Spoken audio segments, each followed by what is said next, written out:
아시아사입니다. 오늘도 수업 영상을 촬영할 곳이 없어서 여기저기를 떠돌아다니다가요 학생안전부 교무실에서 수업 촬영을 하게 됐습니다. 혹시 수업하다가 중간에 전화벨이 울릴 수도 있고요, 아니면은 다른 사람이 교무실에 갑자기 들어와서 중간에 끊길 수도 있어요. 편집할 생각 없으니까요. 혹시 그런 거 있으면은 그렇게 좀 이해를 잘 해주셨으면 좋겠습니다.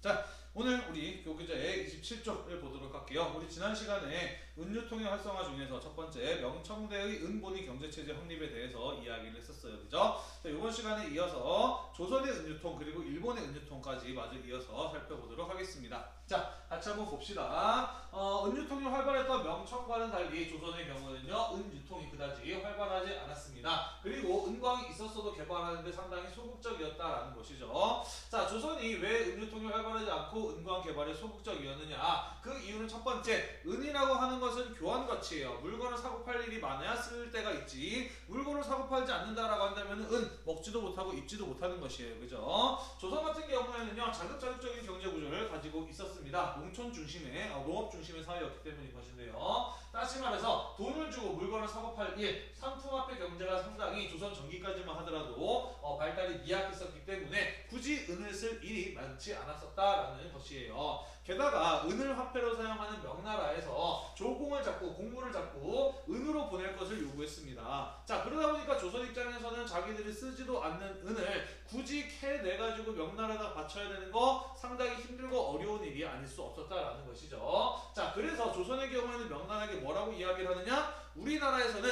은이 생산되지 않아서 조공을 바칠 수 없다라고 이렇게 거짓말을 해요. 그래서 명나라에서 거짓말하지 마라, 우리가 직접 조사해보면 다 나온다라고 이렇게 이야기를 하자 조선은 기존에 개발되어서 캐내고 있었던 은광을 덮어버릴 정도로, 기존의 은광마저 덮어버릴 정도로 은광 개발에 소극적이었다라는 것이죠. 다시 말해서 상품화폐 경제의 발달이 미약했다라는 거, 명나라가 조공을 요구할지도 모른다는 거, 이런 것들 때문에 조선에서는 은의 사용이 활발하지 않았다라는 것이에요. 그러면 조선에서는 물건을 사고 팔 때 어떤 걸로 사고 팔았느냐? 물건을 사고 팔 때 말고도 쓸모가 있는 것들 있잖아요. 그죠? 쌀이라든지 면포, 면옷 같은 거죠. 이런 것들. 이런 것들을 주로 사용했습니다. 우리는 그런 것을 가지고 생산물 화폐라고 이야기를 해요. 자, 그래서 조선시대 때 은과 관련된 내용들, 은유통과 관련된 내용들 일단은 첫 번째 살펴봤습니다. 조선은 은유통이 활발하지 않은 나라였다. 조선 자체적으로 은을 활발하게 생산하지도 않았고 조선 사람들은 은을 그다지 많이 사용하지도 않았었다라는 것이에요. 자, 조선 전기의 모습, 인지유연한 인전의 모습부터 다시 이어서 살펴보도록 합시다. 자, 그러다가 16세기 초에 가게 되면서 함경도의 단천 은광 같은 곳들이 개발이 되어 조선시대 때 가장 대표적인 은광입니다. 함경도 단천 은광이요. 자, 왜 이런 데를 개발했느냐? 일단은요, 양반들 같은 경우에는 뭐 은으로 만든 제사 용구라든지 아니면 부녀자들을 위한 어떤 장식품 이런 것들을 만들 수요가 어느 정도 필요했어요. 그래서 조선 내 자체적인 은 수요가 어느 정도 있었기 때문이기도 한데요. 특히 우리가 지난 시간에 배웠다시피 중국, 명나라 같은 경우에는 화폐를 은으로 사용을 했어요. 그죠? 그래서 명과의 무역을 위해서는 은이 필요했기 때문에 은을 많이 사용하지 않는 조선이었지만은 함경도 단천 지역의 은광을 개발하면서 이후에는 점차 조선 내에서도 은 생산량이 증가하는 모습을 보였다라는 것입니다. 자, 하지만 방금 말씀드렸던 바와 같이 이 은광의 개발은 일부 양반층들의 수요와 그리고 명나라의 무역을 통해서 개발한 것이었기 때문에 이렇게 생산된 은 거의 대부분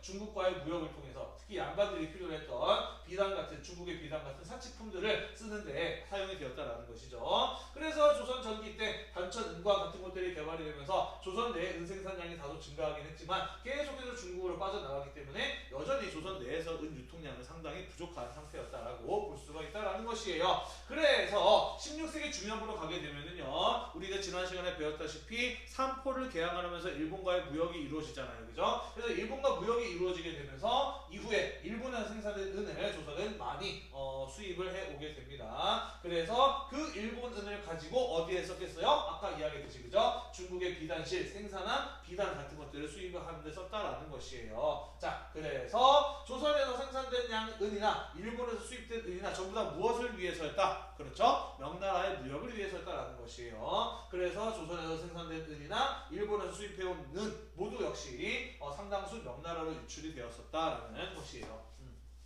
자, 조선 후기 임진왜란 이후로 가보도록 합시다. 자, 우리 알다시피 임진왜란 같은 경우에는 명나라가 도와주지 않았다라고 한다면 조선은 망했을지도 모른다라고 이야기를 했어요. 그죠? 그리고 실제로 조선 사람들도 그렇게 생각을 해서 임진왜란 때 명나라가 도와준 것을 나라를 다시 세워준 은혜, 제조지은으로 생각한다라고 이야기를 했습니다. 문제는요, 사실 명나라가 조선을 도와준 것은 진짜로 조선을 걱정해서 그런 것이 아니었어요. 그죠? 사실 명나라도 조선을 도와줄 만한 상황이 아니었지만 일본군이 중국까지 쳐들어오게 되었다라고 했을 때 문제가 훨씬 더 심각해질 수 있기 때문에 자신들의 위협을 받을 수 있었기 때문에 조선에서 전쟁을 끝내야 된다라고 생각해서 임진왜란에 명나라가 참전을 하는 것이잖아요. 그죠? 자, 아무튼 임진왜란에 명나라가 참전을 하게 되면서 일본군이 중국으로 넘어오는 것까지 막는 것은 성공을 하였으나 문제는 방금도 말씀드렸던 바와 같이 사실 명나라는 임진왜란 때 조선을 도와줄 만한 상황이 아니었어요. 그죠? 그럼에도 불구하고 무리에게 조선을 도와주다 보니까 임진전쟁 동안에 명나라는 지나치게 많은 군사비 같은 것들을 지출하게 되었던 것이죠. 자, 그렇게 되면서 명나라 조정에서는 은이 부족해지게 되고요. 또 명나라 자체적으로 은을 많이 소모하다 보니까 내부적으로 은 가격이 향상이 되는 이런 어떤 경제적인 어려움에 부딪히게 되었다라는 것이에요. 결국 중국 내 은이 부족해지고 은의 가격이 올라가게 되자 명나라는 조선에 다시 한번 은을 조공을 보낸 것을 곡물로 보낸 것을 요구하게 되었다라는 것이고요. 조선 전기까지는 조선은 우리 스스로 은을 생산해낼 능력이 없어요라고 이렇게 이야기를 하면서 은광 개발은 소극적이었다라고 이야기를 했어요. 그죠? 네네. 은광 개발에 소극적이었다라고 이야기를 했어요. 그죠? 네, 중간에 끊겼네요. 뭔 얘기하다가. 그래요. 그래서 조선 전기까지만 하더라도 자기들이 스스로 생산해낼 만한 아니지, 뭔 소리야. 다시.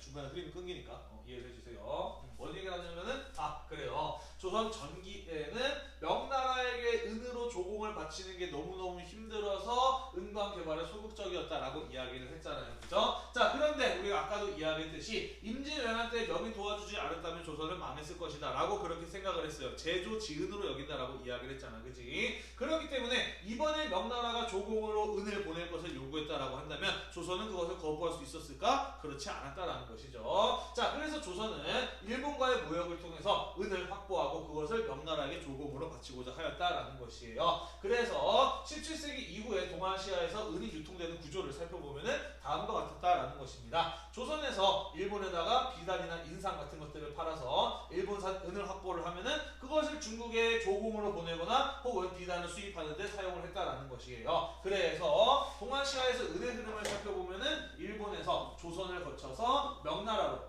혹은 청나라로 들어가는 그런 모습을 볼 수가 있었다라는 것이죠. 그래서 17세기 이후에 동아시아 은유통에서 조선은 중국과 일본을 연결시켜주는 은을 중개하는 그런 역할을 해왔다라고 볼 수가 있는 것이에요.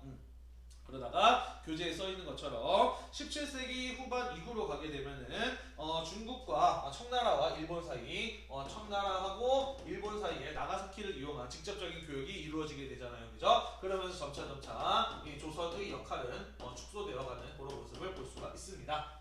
그래서 청나라와 일본 사이에 직접 교육이 이루어지기 전까지 조선은 일본을 중국으로 중개하는 그런 역할을 수행하였다라는 내용이에요. 자, 한 가지 우리가 짚고 넘어가야 될 것이 있어요. 조선의 대표적인 수출품, 여기 써 있는 것처럼 바로 인삼입니다. 인삼 같은 경우에는 아직까지도 우리나라의 인삼 품질이 상당히 좋은 것으로 유명하죠. 그죠? 그래서 면세점이나 공항 같은 데 가보면은 고려 인삼이라고 해서 외국 관광객들을 상대로 많이 팔리는 모습들 볼 수가 있습니다. 예로부터 우리나라 인삼의 경우에는 약효가 좋기로 상당히 유명했어요.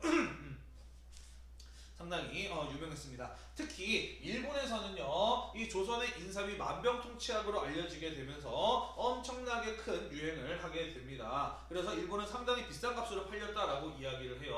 어떤 얘기가 전해지기도 하냐면요, 일본 사람 가운데 죽을 병에 걸린 사람이 전 재산을 털고 그리고 빚을 잔뜩 쳐서 조선의 인삼을 수입해서 먹는 데 성공을 했대요. 그래서 죽을 병에 걸렸던 사람이 나았는데 이 낫고 난 다음에 너무나 가난해져서 그리고 내가 인삼을 사는데 돈을 너무 많이 빌려서 빚 도촉에 시달리다가 결국에는 자살했다는 뭐 이런 얘기가 전해지기도 하거든요.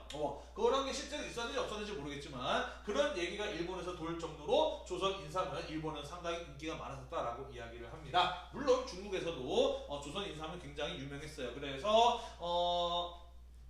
우리 지난 시간에 배웠죠. 사행무역이라고 해서 그죠? 조선에서 명나라, 청나라라고 하는 사신을 따라갔던 상인들에 의해 이루어진 사행무역 같은 거 할 때도요. 조선 인삼이 대표적인 수출품으로 중국에 팔리기도 했었습니다. 네, 그래서 일본 같은 데서는 워낙 이 조선 인삼이 인기가 많다 보니까 인삼대왕고은이라고 해서 일본 정부가 나서서 에코 막부가 나서서 전문적으로 조선에서의 인삼을 수입하기 위한 전용은을 만들 정도로 그게 인삼대왕고은이라고 하는 것이에요. 다시 일본에서 조선 인삼을 수입하기 위해서 인삼대왕고은이라고 하는 전용 은괴를 생산해낼 정도로 일본에서 조선의 인삼은 상당히 인기가 많았었다라고 이야기를 합니다. 듣기로는 인삼 600g이 은 25kg 정도하고 거래가 되었다라고 하거든요. 얼마나 비싼 약재였는지 대충 감이 올 거라고 생각을 합니다. 자, 그래서 우리 동아시아에서 은유통이 활발하게 이루어지고 있었을 때 조선에서 은유통이 어떻게 이루어졌는가에 대해서 먼저 한번 살펴보았습니다. 자, 마지막으로 일본과 아메리카의 은유통에 대해서 마저 이야기를 하고 끝내보도록 할게요. 자, 일본에서는 언제부터 은생산이 급격하게 증가하기 시작을 하였느냐? 그것은 바로 생고쿠 시대 때부터 은생산량이 급격하게 증가하기 시작을 합니다. 자, 왜 그러냐면은요. 생고쿠 시대에 우리가 지난번에 배웠다시피 일본의 전국 시대였어요. 그죠? 일본 각지를 장악한 다이묘라고 하는 무사들이 일본 내 패권을 장악하기 위해서 치열하게 전쟁을 하던 시기가 바로 생고쿠 시대였다라고 이야기를 했습니다. 따라서 다른 다이묘들을 전쟁에서 승리해서 이기기 위해서는 막강한 군사력이 필요했고 그 군사력을 뒷받침할 수 있는 경제력을 필요로 했다라는 것이죠. 그래서 생고쿠 시대의 다이묘들의 경우에는 경쟁적으로 은광을 적극적으로 개발하는 모습을 보였습니다. 아니 물 한 잔 마시고 할 걸 그랬네. 예를 들자면은 생고쿠 시대를 통일한 도요토미 히데요시의 주요 수입원도 은광 수입원이었다라고 이야기를 해요. 자, 이 시기에 개발되었던 가장 대표적인 은광으로는요, 일본의 이와미 은광이라고 하는 곳을 들 수가 있습니다. 16세기 전반 1530년대 개발된 은광이고요. 여기에서는 엄청나게 많은 은이 생산이 되면서 일본 경제뿐만 아니라 동아시아, 나아가서 세계 경제에 미친 영향이 굉장히 크기 때문에 그 역사적 가치를 인정받아서 세계 유네스코 문화유산으로 지정되어 있는 은광이기도 해요. 지금은 은이 생산되지는 않고요.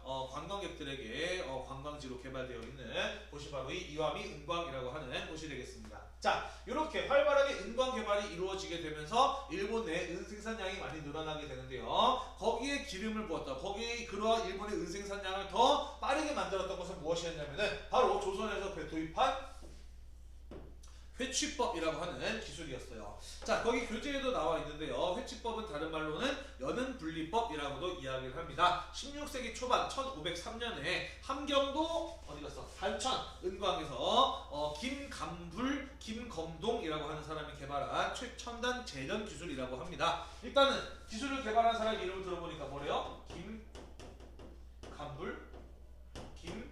김검동이래요. 그죠?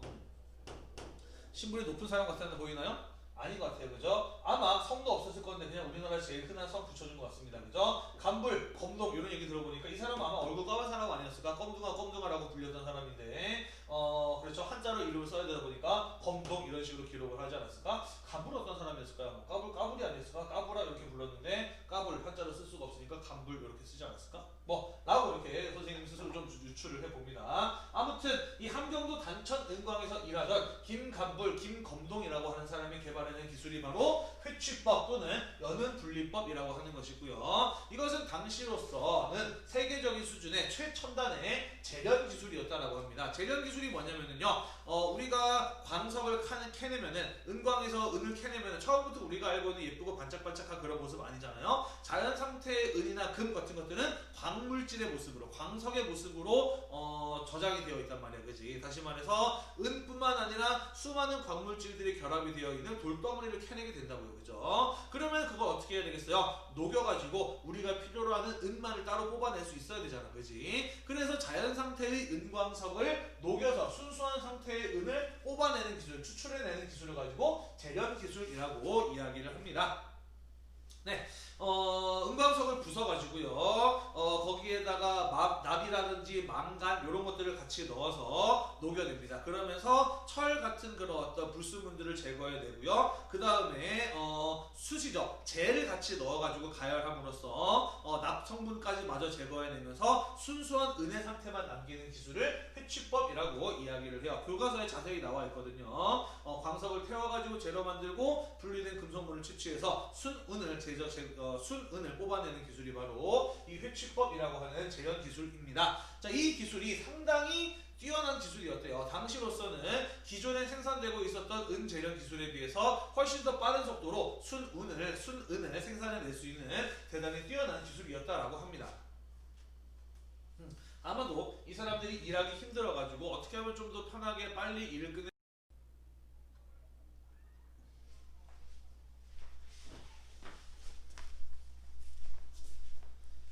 네, 낯선 환경에서 급하게 촬영을 하다 보니까 비행기 모드로 해놨어야 되는데 수업 영상을 촬영하다가 중간에 긴급 재난 문자가 와서 촬영이 중간에 끊겼네요. 아, 젠장할. 자, 마저 이어서 하고 끝내도록 할게요. 자, 방금까지 무슨 얘기하고 있었냐면은 이런 얘기하고 있었습니다. 조선에서 회취법이라고 하는 기존의 순수한 은을 추출해내는 기술보다 훨씬 더 빠른 속도로 순은을 뽑아낼 수 있는 대단히 뛰어난 재련 기술이 개발이 되었다. 그게 바로 회취법이었다라는 이런 이야기를 했고요. 김감불, 김검동이라는 사람에 의해서 개발된 기술이었다라고 이야기를 했습니다. 그리고요, 조선 같은 경우에는 이게 1503년에 개발된 기술이다라고 이야기를 했잖아요. 아직까지 조선에서는 은 유통이 활발하지 않았고 은광 개발도 소극적이었고 또 명나라에서도 은을 조공으로 요구할까봐 두려워하던 그런 어떤 시기였기 때문에 이렇게 뛰어난 기술을 가지고 있었음에도 불구하고 조선은 그 가치를 제대로 주목하지 못했습니다. 그 가치를 제대로 알아보거나 이용할 줄 몰랐다는 것이죠. 오히려 이런 기술을 가지고 있다라는 사실이 알려지게 되면은 명나라에서 더 많은 은을 조공으로 요구할 것이 두려웠기 때문에 그런 방법을 사용하는 것을 금지시킬 정도였다라고 이야기를 해요. 그렇지만은 은광 개발에 적극적이었던 일본에서는 이 회취법이라고 하는 재련 기술이 얼마나 좋은 것이었는지 가치가 높은 것인지를 잘 알았던 것이죠. 그래서 조선의 산업 스파이를 보내서 회취법의 기술을 알고 있는 조선의 장인을 일본으로 초청을 하게 되면서 이 기술을 일본에서 도입을 하게 됩니다. 자, 그러면서 일본에서는 은광도 적극적으로 개발되었고 조선에서 회취법이라고 하는 뛰어난 재련 기술도 도입이 되면서 일본 내 은 생산량은 급격하게 늘어나게 됩니다. 그러면서 16세기 말로 가게 되면은 일본은 은 생산과 수출의 전성기를 맞이하게 되는데요. 한때 세계에서 생산되는 은의 3분의 1 가량이 전부 일본에서 생산되었었다라고 할 정도로 일본은 많은 양의 은을 생산하고 수출하는 시기를 맞이했었다라는 것이죠. 자, 그리고 그렇게 생산된 은들의 경우에는요, 우리가 아까 배웠던 것처럼 그죠? 조선 등을 거쳐서 다양한 루트로 중국으로 흘러 들어갔었다라는 것입니다. 우리 지난 시간에 배웠잖아요, 그죠? 포르투갈 상인들이 나가사키에 와서 일본의 은을 수입을 해서 그걸 가지고 다시 명나라에 가서 물건 샀다 뭐 이런 거 배웠잖아요, 그죠? 그렇게 일본은 그래서 명나라에게 은을 공급하는 주요 생산지였다라는 거, 이런 부분들 우리 교재에서 확인해 볼 수 있는 내용들이 되겠네요.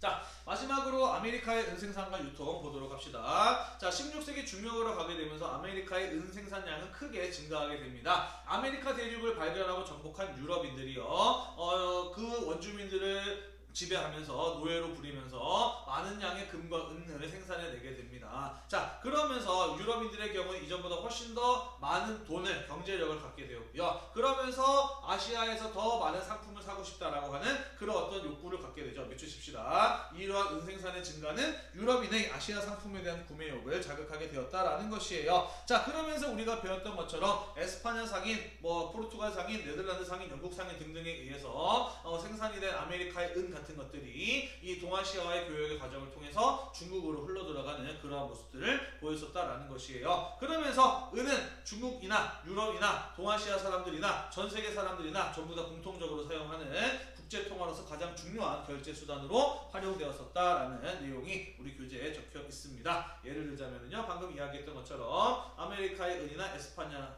다시 이해하세요? 아무도 없는 데서 혼자 수업하려고 보니까 말이 좀 꼬여요. 자, 그래서 정리해봅시다. 아메리카의 은은 에스파냐의 갈리온 무역이나 포르투갈 상인들의 활동, 네덜란드의 동인도 회사 등등을 통해서 아메리카의 은이 동아시아로 대량으로 유입되었다. 그러면서 명청대의 은본위 경제체제를 유지하고 발전시키는 데 큰 영향을 주기도 했었다라는 거예요. 자, 이렇게 해서 우리 신라로 개척 이후에 유럽인들의 진출이 동아시아에 어떤 영향을 미쳤는지 은유통을 중심으로 쭉 함께 살펴보았습니다. 다음 시간에는요, 명청대에 해당하는 시기에 동아시아의 사회 변화는 어떠한 것들이 일어나는지에 대해서 마저 이어서 살펴보도록 할게요. 수고했습니다.